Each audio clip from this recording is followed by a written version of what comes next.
Luke 14. And it came to pass, as he went into the house of one of the chief Pharisees to eat bread on the Sabbath day, that they watched him. And behold, there was a certain man before him which had the dropsy. And Jesus answering spake unto the lawyers and Pharisees, saying, Is it lawful to heal on the Sabbath day?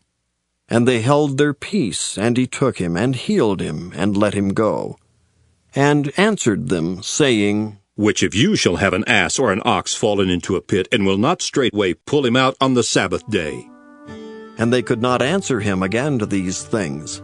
And he put forth a parable to those which were bidden, when he marked how they chose out the chief rooms, saying unto them, When thou art bidden of any man to a wedding, sit not down in the highest room, lest a more honorable man than thou be bidden of him. And he that bade thee and him come and say to thee, Give this man place, and thou begin with shame to take the lowest room. But when thou art bidden, go and sit down in the lowest room, that when he that bade thee cometh, he may say unto thee, Friend, go up higher. Then shalt thou have worship in the presence of them that sit at meat with thee. For whosoever exalteth himself shall be abased, and he that humbleth himself shall be exalted.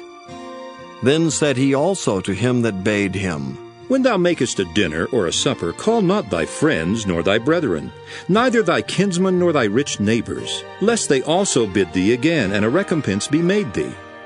But when thou makest a feast, call the poor, the maimed, the lame, the blind, and thou shalt be blessed. For they cannot recompense thee, for thou shalt be recompensed at the resurrection of the just. And when one of them that sat at meat with him heard these things, he said unto him, Blessed is he that shall eat bread in the kingdom of God.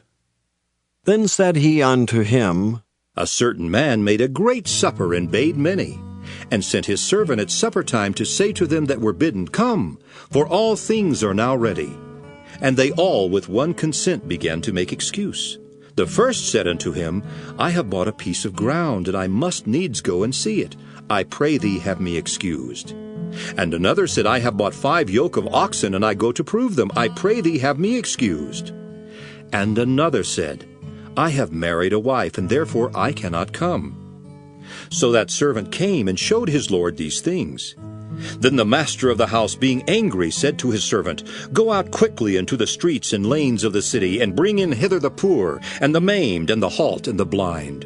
And the servant said, Lord, it is done as thou hast commanded, and yet there is room. And the Lord said unto the servant, Go out into the highways and hedges, and compel them to come in, that my house may be filled.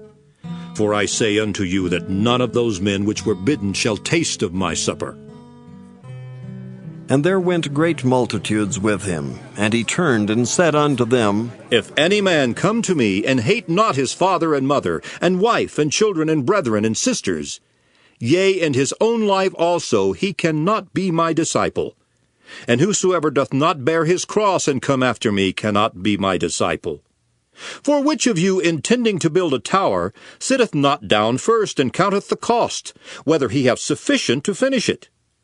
Lest haply after he hath laid the foundation, and is not able to finish it, all that behold it begin to mock him, saying, This man began to build, and was not able to finish.